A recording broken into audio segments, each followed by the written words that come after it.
This is the Louie T Network.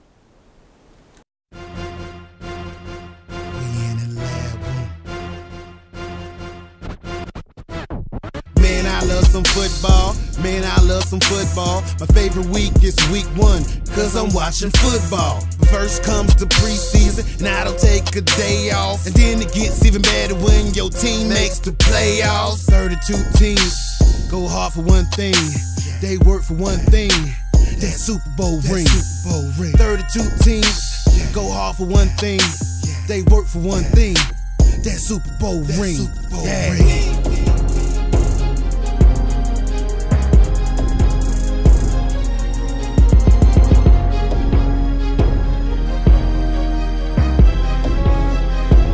We in the lab room.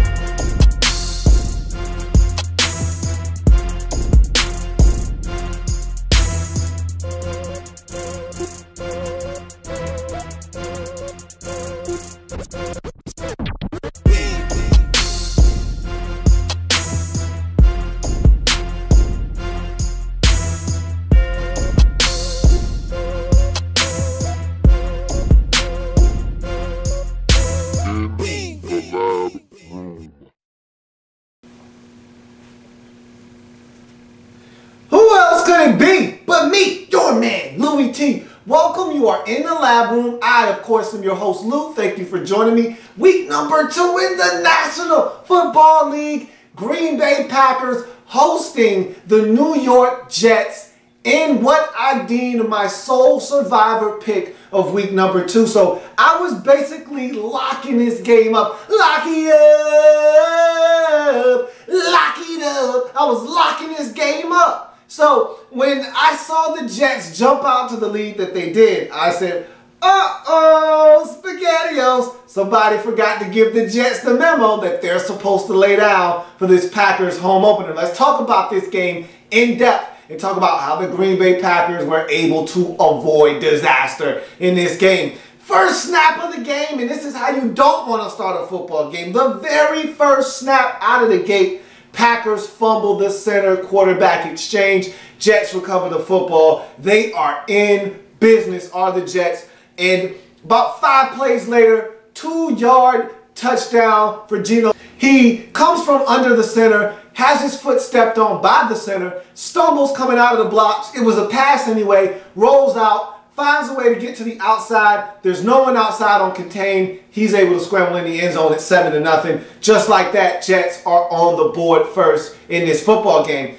AR-12 was sacked 2 times on the next possession as he tried to get stuff going. Aaron Rodgers found it tough against this Jets defense very early on as they were coming after him, putting pressure on him. A safety blitz comes scot-free, gets him down. Also, Quentin Copel's able to drag him down, get a sack. They got to punt the football. Jets really playing good football early on the defensive side of the football. Of course, Packers have to punt. Jets get really good field position, and Geno Smith is using his leg. Geno, oh, Geno, oh, Geno Smith actually playing some competent football. I'm going to talk about that a little bit more in a second, but Geno using his legs on an option to Jeremy Curley. Geno using his legs on a little scramble to put the Jets in a third and manageable situation. Then Geno using his arms, hitting Eric Decker, the double-decker down the sideline on the 29-yard touchdown pass. Beautiful throw. Geno under duress, stands in a pocket, looks down the gun barrel, knows he's about to take a shot, and throws a beautiful loft job into the hands of Eric Decker, right in between some blanket coverage. Beautiful throw. Top-notch, top-shelf throw by Geno Smith. Jets up 14 love? Wait a minute. What are you doing, New York? Do you know that this was supposed to be the Green Bay Packers homecoming game? You were supposed to be the sacrificial lamb. What are you doing, Jets? What are you doing here? What are you doing? It's 14-0 Jets up in this game. Packers finally wake up and find a way to get on the board. They put together a little bit of a drive and show some life. Get a field goal. It's now 14-3 as we enter the second quarter. Jets still up big, 14-3 early on as we go to the second quarter.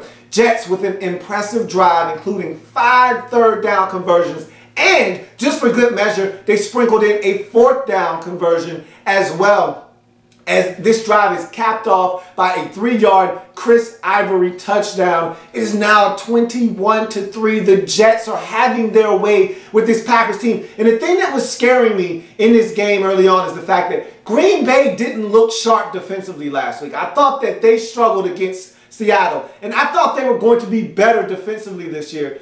I'm starting to see some chinks in the armor, and I said, okay, they're going to bounce back against the Jets. Geno's going to turn it over. They're going to settle in, get some pressure on Geno, kind of stop the running game of the Jets, which was very successful in week 1 against the Raiders, and really slow them down offensively. And Aaron Rodgers and company are going to put the scoreboard on tilt, score some points, and really have their way with this Jets team. It was quite the contrary early in this game, as the Jets were doing what they wanted to do offensively, and they were having their way with Aaron Rodgers and this Packers offense, and they were up big 21-3, so things looking a little sketchy right now in this game.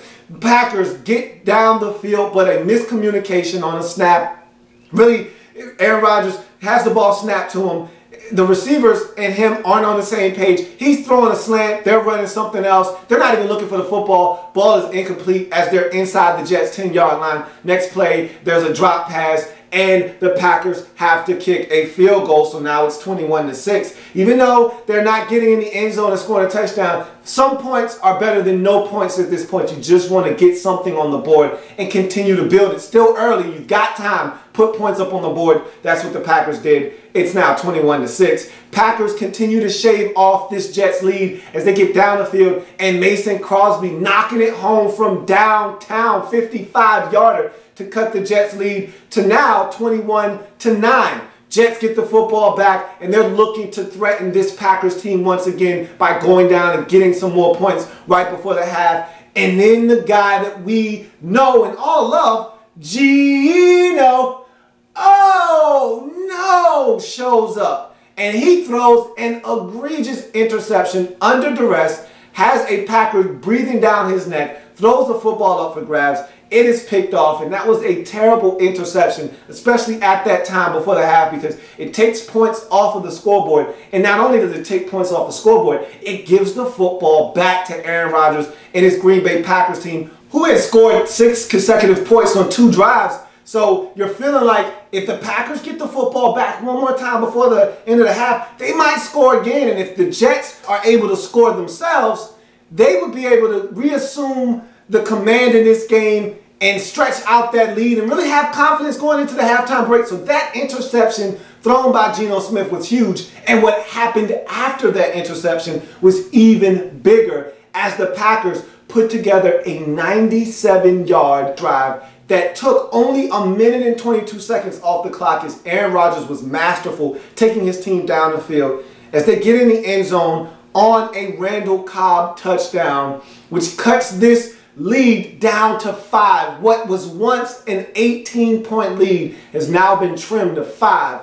In the blink of an eye before the half, it's now 21-16. Jets, for all of the good they've done in this first half, for all of the domination that has taken place, only have a 5-point lead as we head into the halftime break.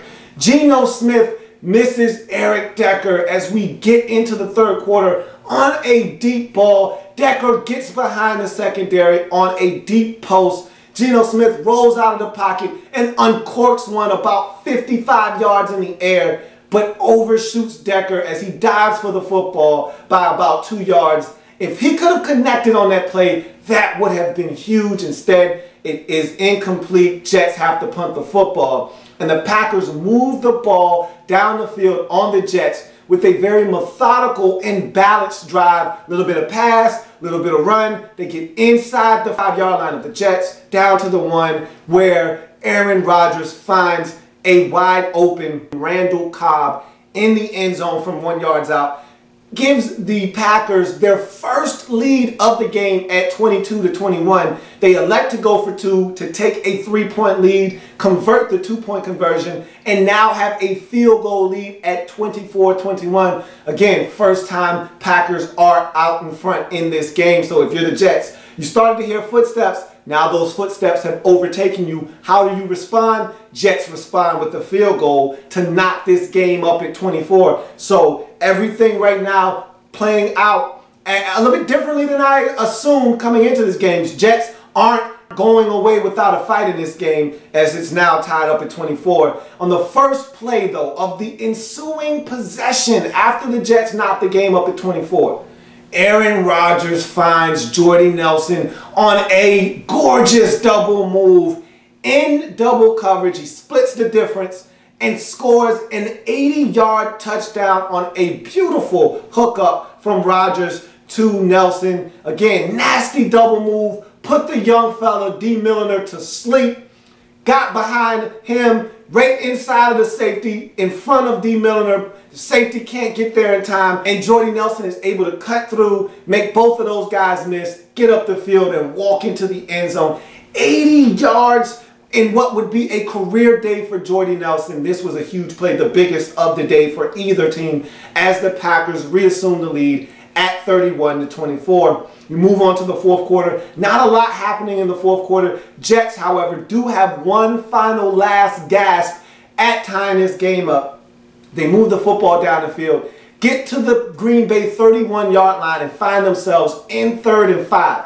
And this is where I thought the Jets got a little conservative and cute on me. It's 3rd and 5. You know you're going for it. So the Jets elect to run the football. Why not throw it? Why not try to get 3 or 4 yards on 3rd down and make it a much more manageable 4th down attempt? Nonetheless, they run it on 3rd and 5, pick up a yard, make it 4th and 4. And this is where all hell breaks loose. The Jets come out. They look like they're kind of confused. Really don't know if offensive coordinator Marty Morningwig liked what he saw or not, but he wants to call a timeout. He's trying to relay the message to Rex Ryan, who is far away from him on the sidelines. So defensive tackle Sheldon Richardson goes to the official and yells, timeout, timeout, timeout. The timeout is granted. However, the whistles aren't heard on the field. The play takes place. Geno Smith drops back, hits Jeremy Curley in the end zone for a touchdown. What seems like the game-tying touchdown, except you look up, play has been stopped, and the timeout was granted to someone other than the head coach. Only the head coach is supposed to be able to call a timeout from the sidelines. Rex Ryan never called timeout. It was someone else. In this case, it was Sheldon Richardson nonetheless. Timeout was granted. They have to do 4th down over again. Geno Smith does convert 4th down, throwing the football to David Nelson. However, they find themselves in a 4th down situation once again, and this time they're not able to pick it up. As the Green Bay Packers are able to force a turnover on downs, they get the football back with a little over 3 minutes left, and they pick up 1 first down, which is all they need. Jets only had 1 timeout at the time. They used that final timeout on that play on 4th down. They don't have any timeouts left, so they got to get a stop. They're not able to, as Jordy Nelson caps off his 209-yard performance with another grab that puts the icing on the cake for this Packers opening win at home. 31-24, as the Packers survive a threat and scare by the New York Jets, 31-24. Very exhilarating game, especially the final moments as things got a little dicey at the end.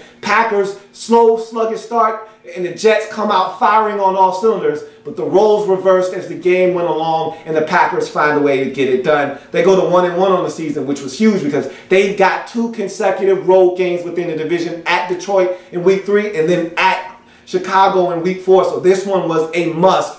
Meanwhile, you lose this game if you're the Jets and you feel some type of way about the way this one ended up, as you started out fast but wasn't able to hold on. You now drop to 1-1 on the season, and you're hoping that on Monday Night Football against the Chicago Bears, you can right the ship. So that'll do it for this review of this game. I thank you for joining me. If it happens in the National Football League, whether big or small, we cover it all here in the lab room. Come back and join me, as this was the final game. It took me a long time, but it's all done now. But we've got plenty more football to break down as we're jumping into week 3. So come back and join me as we start talking about week 3 football here in the lab room. I thank you for joining me. See you next time.